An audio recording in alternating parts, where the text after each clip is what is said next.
ရုံးဆင်းလာတယ်ဖိုက်ကြီးပိုက်လို့ညနေ9 နာရီကျော်နေပြီထမင်းကစားပြီးကားထိုးရထားတယ်ကားတိုင်းမှာကြည့်တော့မတွေ့ဘူးတတ်တော်ဆောင်ကတော့ရက်နေတယ်ဘိုထွန်းလာပြောထွန်းလာတို့ပြန်ကြဆိုငါဘိုက်စားပြီကွာအိမ်ပြန်အောင်ဘိုကျုပ်ကျွန်တော်မပြောချင်ဘူးဘိုကျုပ်ဟိုကောင်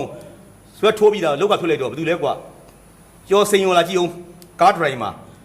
ကားနောက်ပြီးထဲမှာအိတ်နေတယ်အရက်မူးပြီးတော့ခမတို့နတ်မောက်သားလာပြီးမော့ကြီးငုံကြည့်ရတာဟာပြီးတော့ကျော်စိန်ဟာ